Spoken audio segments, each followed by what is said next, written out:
The King Who Decided to be Generous. There was a king of Iran who said to a dervish, "Tell me a story."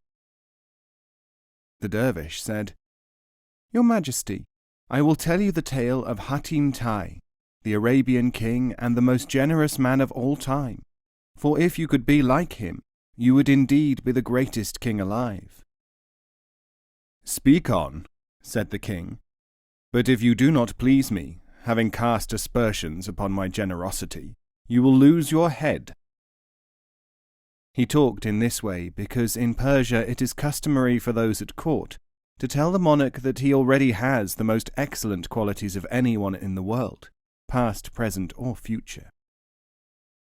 "To continue," said the dervish, in the manner of dervishes, for they are not easily discountenanced, Hatim Tai's generosity excelled, in letter and spirit, that of all other men. And this is the story which the dervish told. Another Arabian king coveted the possessions, the villages and oases, the camels and the fighting men of Hatim Tai. So this man declared war upon Hatim, sending him a messenger with a declaration of war. "Yield to me, otherwise I shall surely overrun you and your lands, and possess myself of your sovereignty." When this message reached Hatim's court, his advisers at once suggested that he mobilize the warriors in defense of his realm, saying, "There is surely not an able-bodied man or woman among your followers who will not gladly lay down his life in defense of our beloved king." But Hatim, contrary to the expectation of the people, said, "No, instead of your riding forth and shedding your blood for me, I shall flee. It would be far from the path of generosity if I were to become the cause of the sacrifice of a life of a single man or woman. If you yield peaceably, this king will content himself with taking only your services and rents, and you will have suffered no material loss. If, on the other hand, you resist, by the conventions of war he will be entitled to regard your possessions as booty, and if you lose the war, you will be penniless." So saying, Hatim took only a stout staff and went into the nearby mountains, where he found a cave and sank himself in contemplation. Half of the people were deeply affected by this sacrifice of his wealth and position by Hatim Tai on their behalf. But others, especially those who sought to make a name for themselves on the field of valor, muttered, "How do we know that this man is not a simple coward?" And others, who had little courage, muttered against him, saying, "He has, in a sense, saved himself, for he has abandoned us to a fate which is unknown to us. Perhaps we may become the slaves of this unknown king, who is, after all, enough of a tyrant to declare war upon his neighbours." Others again, uncertain as to what to believe, remained silent until they should have some means of making up their minds. And so it was that the tyrant king, accompanied by his glittering hosts, took possession of Hatim Tai's domain. He did not increase the taxes, he did not usurp for himself more than Hatim had taken from the people in exchange for being their protector and administrator of justice. But one thing disturbed him. It was the fact that he heard whispers that, although he had possessed himself of a new realm, it had been yielded up to him as an act of generosity by Hatim Tai. These were the words spoken by some of the people. "I cannot be real master of this land," declared the tyrant, "until I have captured Hatim Tai himself. While he lives, there is still a loyalty towards him in the hearts of some of these people. This means they are not completely my subjects, even though they behave outwardly as such." So he published an edict that whoever should bring him Hatim Tai would be rewarded with 5,000 pieces of gold. Hatim Tai knew nothing of this, until one day he was sitting outside his cave, and he heard a conversation between a woodcutter and his wife. The woodcutter said, "My dear wife, I am now old, and you are much younger than I.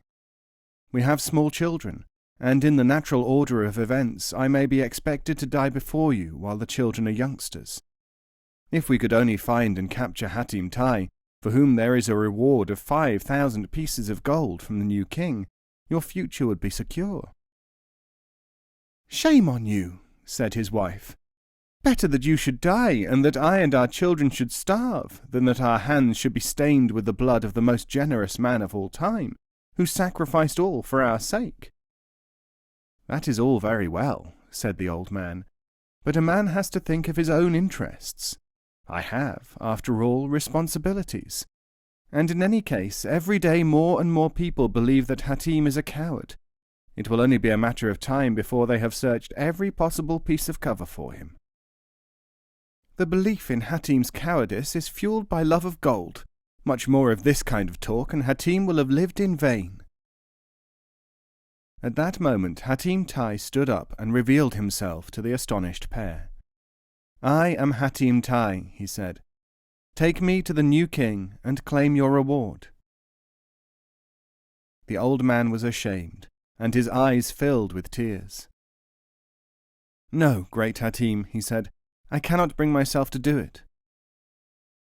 While they were arguing, a number of people who had been searching for the fugitive king gathered around. "Unless you do so," said Hatim, "I will surrender myself to the king and tell him that you have been hiding me. In that case, you will be executed for treason." Realizing that this was Hatim, the mob moved forward, seized their former king, and carried him to the tyrant, with the woodcutter following miserably behind. When they got to the court, each claimed that he had himself captured Hatim.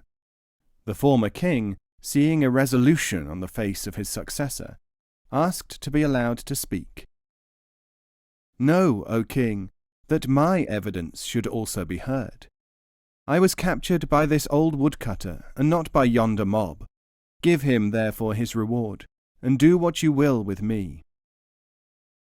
At this the woodcutter stepped forward and told the king the truth about Hatim's having offered himself as a sacrifice for the future security of his family. The new king was so overwhelmed by this story that he ordered his army to withdraw, placed Hatim Tai back on his throne, and retired to his own country.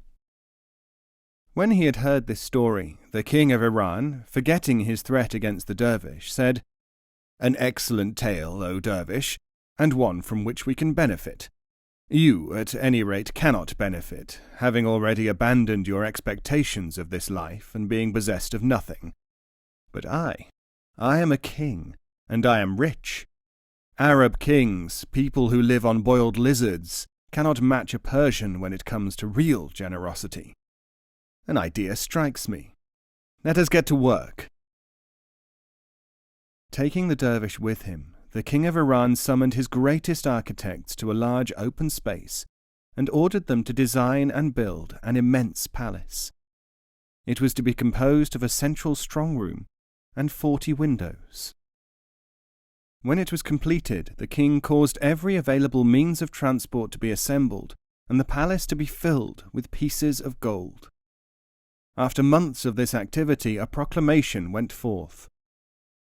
"Lo, the King of Kings, Fountain of Generosity, has ordained that a palace with 40 windows be constructed.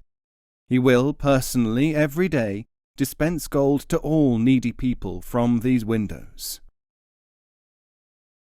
Not unnaturally, large crowds of necessitous ones collected, and the king handed out 1 gold piece to every applicant, appearing at 1 window each day. Then he noticed that there was a certain dervish who presented himself every day at the window, took his piece of gold, and went away. At first the king thought, perhaps he wants to carry the gold to someone who is in need. Then when he saw the man again, he thought, perhaps he is applying the dervish rule of secret charity and redistributes the gold.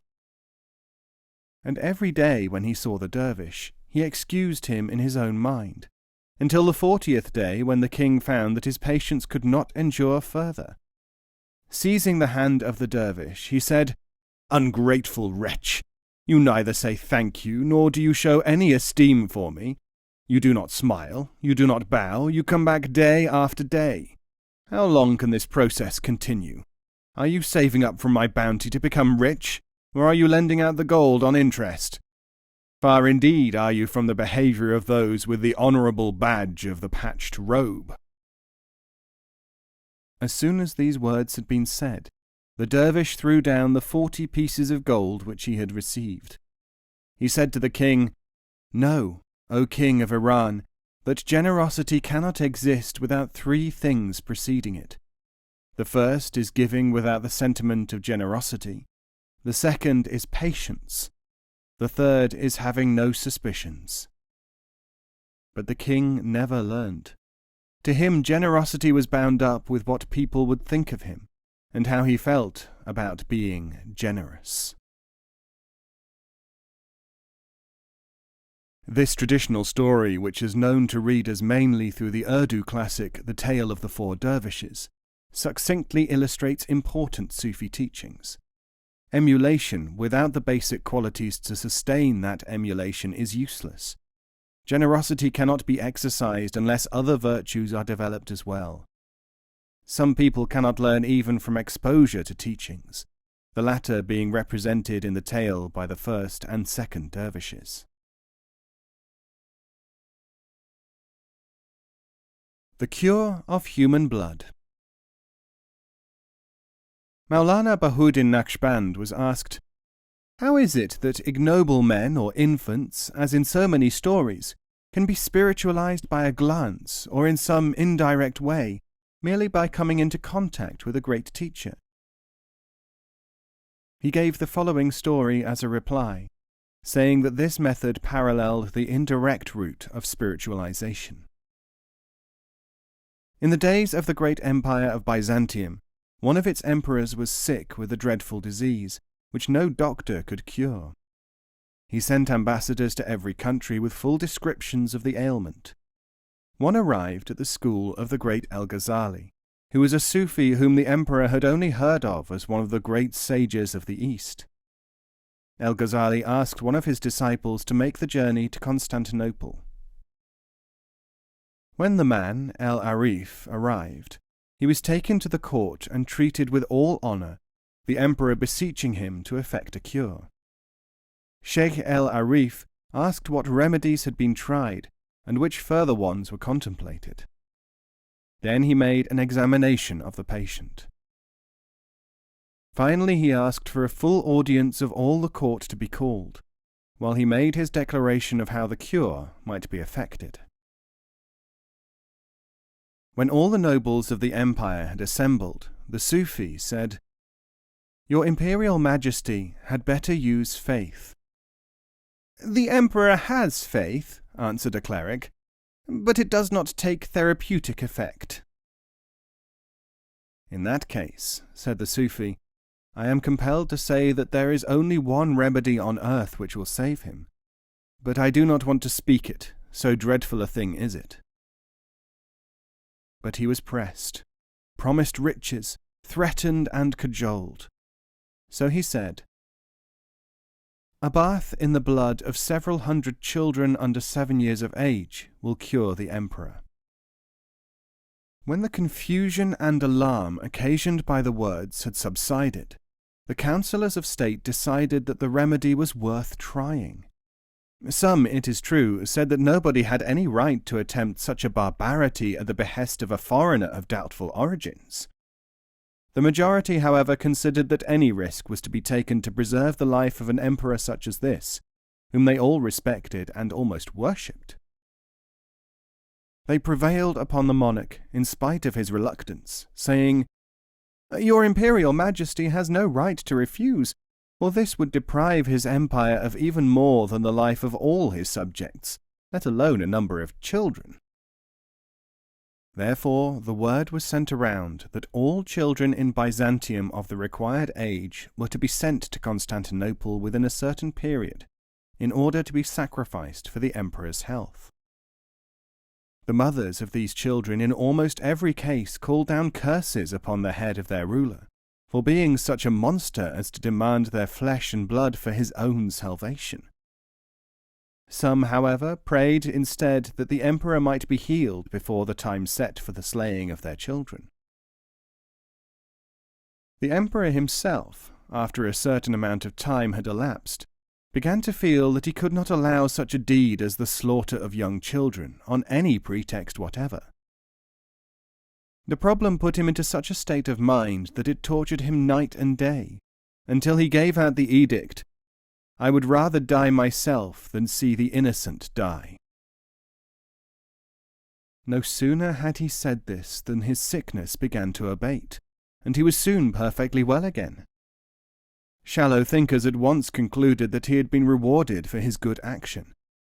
Others, as shallow, attributed his improvement to the relief of the mothers of the children, acting upon divine power.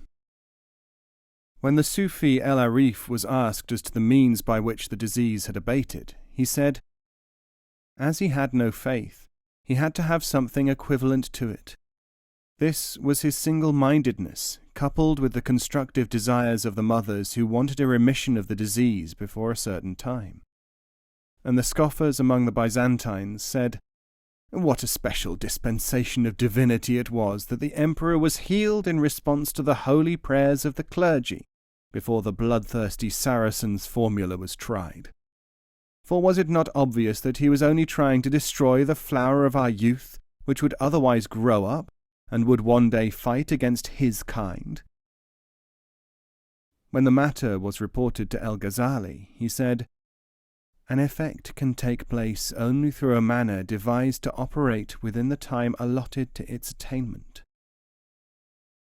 Just as the Sufi leech had to adapt his method to the people with whom he found himself surrounded, so the dervish spiritualizer can activate the inner cognitions of the infant, or the ignoble even, in the realm of the science of truth, by the employment of the methods known to him, given to him for this purpose. This latter was the explanation of our master Bahudin. Khwaja Bahudin became head of the Order of the Masters, the Khwajagan, of Central Asia in the 14th century. His surname, which means designer, was adopted as the title of the school. Bahudin of Bokhara is said to have reformed the teachings of the masters, aligning practice with current needs, and collecting vestiges of the tradition from its roots. He spent 7 years as a courtier, 7 looking after animals, and 7 in road building before he became a teaching master. His own teacher was the great Baba el-Samasi. Pilgrims were attracted to Bahudin's teaching center from the other end of China. The members of an order spread throughout the Turkish and Indian empires and even to Europe and Africa wore no special robes, and less is known about them than any other order. Bahudin was known as El-Shah. Some of the greatest Persian classical poets were Naqshbandis. Important Naqshbandi books are The Teachings of El-Shah, Secrets of the Naqshbandi Path, and Tricklings from the Fountain of Life. They are to be found only in manuscript form. Maulana, our master, Bahudin, was born 2 miles from Bokhara and is buried near there at Qasr-i-Arifin, the fortress of the knowers. This tale, elicited in response to a question, is from What Our Master Said, also called Teachings of the Shah.